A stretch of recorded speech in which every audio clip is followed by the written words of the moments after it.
Assalamualaikum warahmatullahi wabarakatuh.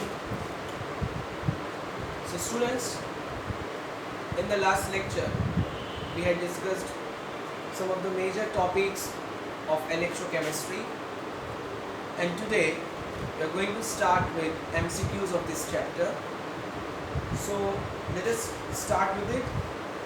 I request you to open the page number 71 of the book which was given to you, and from there we'll start with the MCQs of this chapter. See question number 2. Question number 2 में जो दिया हुआ question है, given standard electrode potentials, आपको electrode potential दिया है like potassium का, silver, mercury, magnesium और क्रोमियम, और यहाँ पर आपको इनमें से जो बेस्ट अच्छा ऑक्सीडाइजिंग एजेंट, क्वेश्चन है which act as a better oxidising agent, ये क्वेश्चन आपको पूछा गया है. अब देखिए ऐसा होता है कि ऑक्सीडाइजिंग एजेंट हमने पढ़ा था, ऑक्सीडाइजिंग एजेंट वो है जो खुद रिड्यूस होता है. ओके, तो बेटर ऑक्सीडाइजिंग एजेंट वो होगा जिसका रिडक्शन पोटेंशियल वैल्यू हाई है. ओके, तो अब इस दिए हुए ऑप्शंस में सबसे ज़्यादा जो हाई रिडक्शन पोटेंशियल वैल्यू वाला जो एलिमेंट है वो है silver. Okay, you can see, आप देख सकते हैं it's value is plus 0.80 volt. Okay, so option C जो है इसका राइट आंसर है. फाइन. अब ऐसा ही क्वेश्चन एक और दिया है, सी क्वेश्चन नंबर 6, लेकिन थोड़ा अलग तरीके से दिया है. विच इज, क्वेश्चन नंबर 6 की बात कर रहा हूं मैं, which is the correct order of increasing oxidising ability. Okay, increasing order of oxidising ability का मतलब ये कि जो ऑर्डर दिया है ऑप्शंस में उसमें से सबसे ज्यादा जो रिडक्शन पोटेंशियल वैल्यू है वो एंड में होगा. ओके, इंक्रीजिंग होता है यानी बढ़ता हुआ. तो बढ़ते हुए में देखेंगे ऑर्डर सबसे, अब यहाँ पर वैल्यूज नहीं दी. हाँ, इस क्वेश्चन में, हमारे पिछले क्वेश्चन में, क्वेश्चन नंबर 2 में वैल्यूज दी तो हमारे लिए आसान था समझना, लेकिन यहाँ वैल्यूज नहीं है. तो यहाँ पर आपको इलेक्ट्रोकेमिकल सीरीज, जो ईएमएफ सीरीज की जो टेबल है उसको आपको रिफर करना होगा, और उसमें जो वैल्यूज हैं आप देखेंगे सबसे ज्यादा जो वैल्यू है वो है लीड की. ओके, और फिर उसके बाद निकल, निकल के बाद क्रोमियम, और क्रोमियम के बाद एल्यूमिनियम. सो जो इंक्रीजिंग ऑर्डर जो पूछा है, करेक्ट ऑर्डर ऑफ इंक्रीजिंग, उस हिसाब से देखा जाए तो option number B is the right answer. ठीक है, तो अब आ जाए नेक्स्ट क्वेश्चन नंबर 10 पर. क्वेश्चन नंबर 10 कहता है which statement about standard reduction potential is correct. Standard reduction potential के ताल्लुक से कौन सा स्टेटमेंट सही है. अब यहाँ पर जो ऑप्शंस दिए गए हैं, जैसे कि ऑप्शन नंबर ए कहता है potential reduction potential of hydrogen is greater than 0. Second, B option कहता है reduction potential of deuterium is less than 0. C option है redox reaction is feasible if sum of SRP, SRP किसे कहते हैं, standard reduction potential को कहते हैं, if sum of SRP of oxidant and that of reductant is a positive quantity. और option D है potassium dichromate is stronger oxidizing agent than potassium permanganate in acidic medium. ठीक है, तो यहाँ question है रिडक्शन पोटेंशियल के ताल्लुक से, तो यहाँ देखा जाए तो ऑप्शन नंबर सी जो है इट्स राइट वन. अब वो क्यों है आइए समझते हैं. Redox reaction is feasible. Feasible का मतलब क्या होता है, पॉसिबल.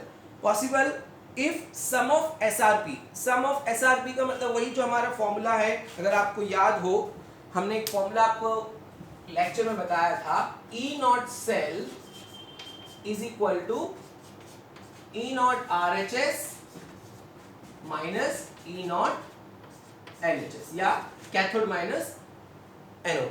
ठीक है, तो ये अगर पॉजिटिव होगा, ई नॉट सेल की वैल्यू पॉजिटिव आपको मिलेगी इन दोनों को माइनस करने के बाद, then the reaction is set to be, और the process is set to be spontaneous.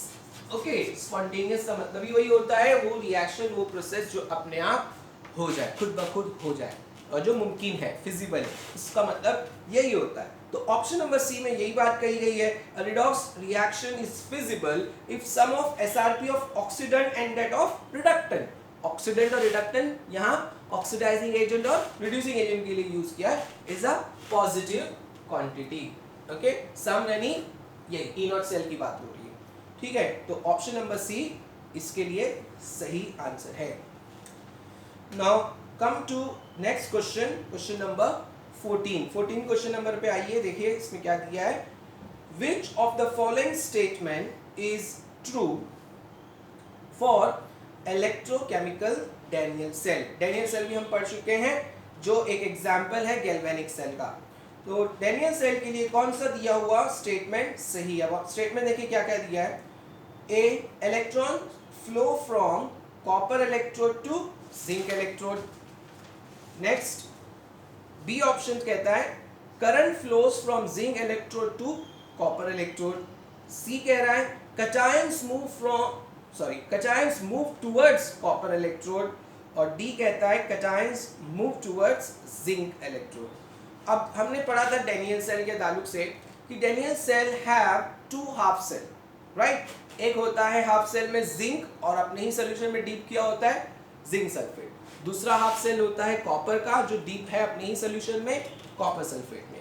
And both are connected externally through wires और इंटरनली बाय सॉल्ट ब्रिज। अब यहाँ पर दिए हुए ऑप्शंस में सबसे बेस्ट करेक्ट जो ऑप्शन है इसमें से ए वाला ऑप्शन देखिए क्या कहता है, electrons flow from copper electrode to zinc. ये तो गलत हो गया, इलेक्ट्रॉन कॉपर से नहीं जिंक की तरफ नहीं जाता। In fact electrons move from zinc to copper. अब ऐसा क्यों? Because zinc is acting as anode. Zinc यहाँ पे क्या बना हुआ है? एनोड। कॉपर क्या है? कैथोड। सो हमने पढ़ा था anode is a place, is an electrode where any atom lose its electron, right. Oxidation होता है, what is oxidation? Loss of electron. तो इलेक्ट्रॉन वहां लॉस होता है and from anode externally through wires the electron goes on the surface of cathode. Cathode पर जाता है and over there those electrons are taken up by whom? कौन ले लेता है उस इलेक्ट्रॉन्स को? कैटायंस। ओके, तो ऑप्शन नंबर ए यहाँ गलत हो गया।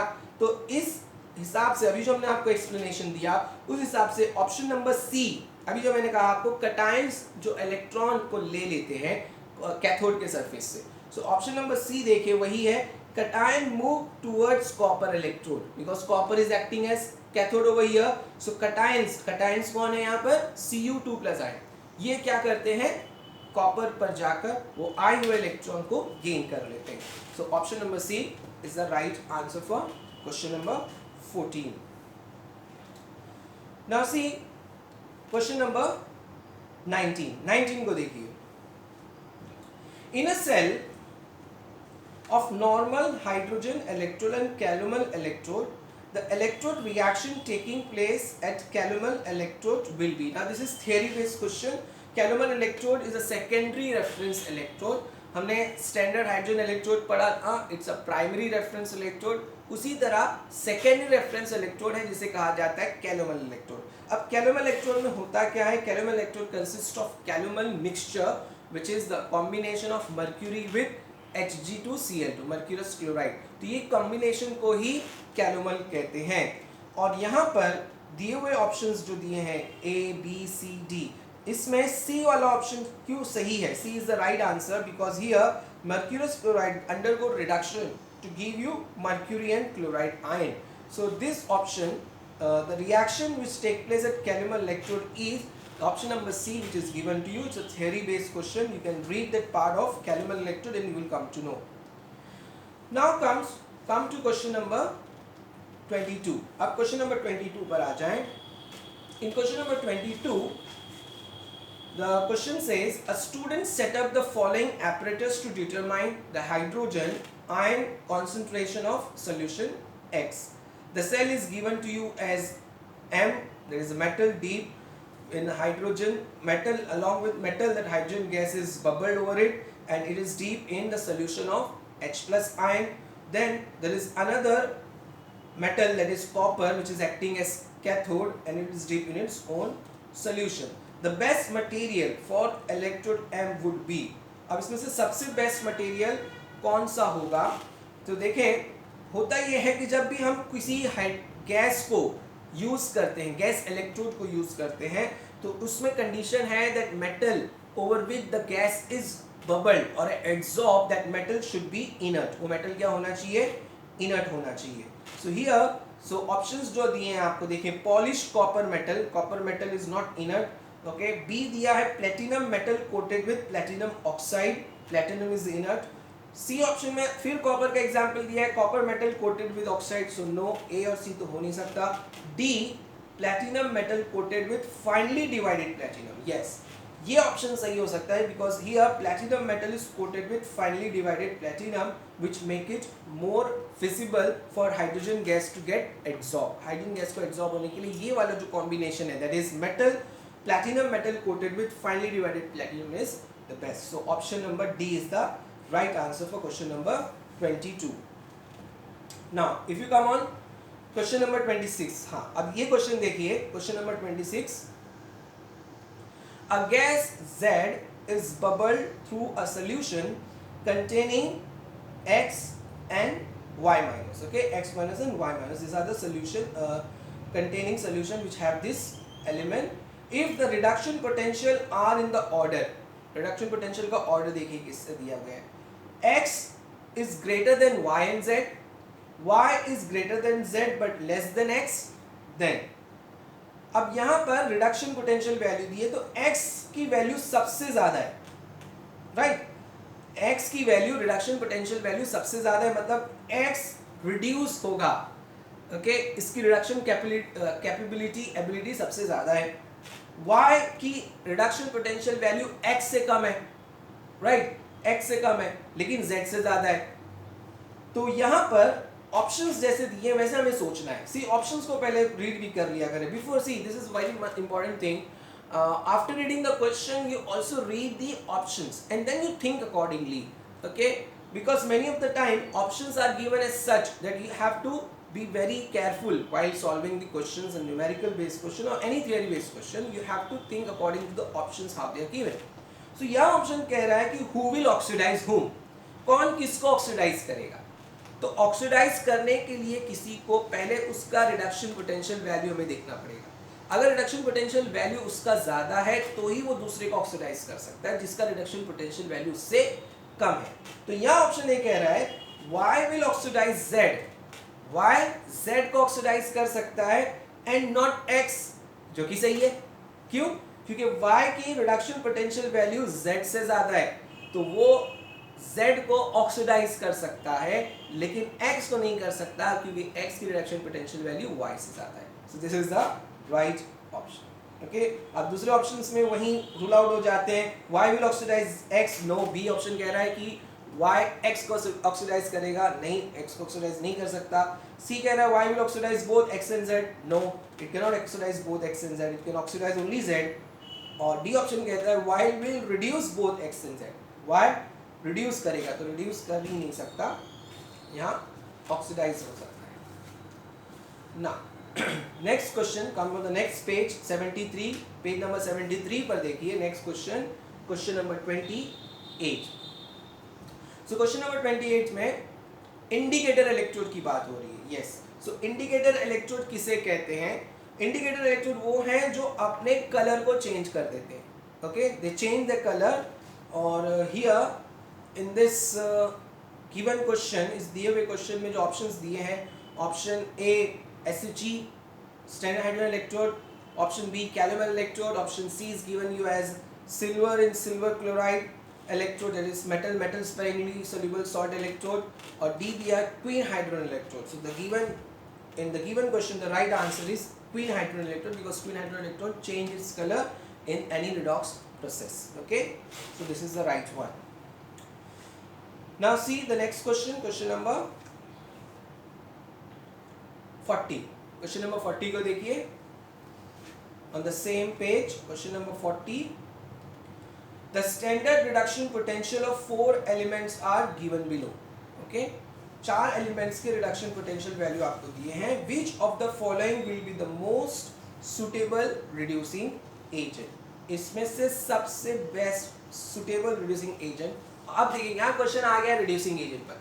अब तक इससे पहले हमने जो क्वेश्चन किए वो क्वेश्चंस थे ऑक्सीडाइजिंग एजेंट पर, अब reducing agent की बात। तो reducing agent बेस्ट वही होता है जिसका ऑक्सीडेशन पोटेंशियल वैल्यू ज़्यादा हो, right. But as per IUPAC guideline, reduction potential value is considered for calculating or comparing with another elements or other electrode potential value. Okay, हमें हमेशा IUPAC गाइडलाइंस को follow करते हुए रिडक्शन पोटेंशियल वैल्यू, अब अगर मैं ये देखना चाहूँ कि इसमें से अच्छा रिड्यूसिंग एजेंट कौन सा है, तो ये देखना होगा कि किसकी रिडक्शन पोटेंशियल वैल्यू सबसे कम है. Okay, we always talk in terms of reduction potential as per IUPAC guideline. तो रिडक्शन पोटेंशियल वैल्यू जिसकी कम होगी, that will be the most suitable reducing agent. So in the given question they have not given you the name, आपको नाम नहीं दिया है, लेकिन जस्ट रोमन न्यूमेरल्स में कुछ वैल्यूज दिए हैं, जैसे कि 1 का वैल्यू है -3.04, सेकेंड का वैल्यू है -1.90, थर्ड का है 0 और फोर्थ का है +1.90 volt. Okay, the volts are given to you, volts value in.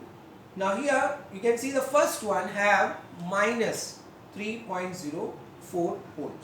Okay, इसका वैल्यू सबसे कम है, तो नेचुरली यही मोस्ट सुटेबल रिड्यूसिंग एजेंट होगा. सो आंसर ए वाला जो आंसर है इसका सही है. Now come on the question number 43 पर आ जाइए. तो क्वेश्चन कह रहा है the cell reaction of the galvanic cell. Okay, galvanic cell एक हमें दिया है, इसका सेल रिप्रेजेंटेशन. इसमें से कौन सा ऑप्शन जो है इनके नेट सेल रिएक्शन को इंडिकेट करता है. Okay, so let us make this cell formulation जो आपको क्वेश्चन में दिया है.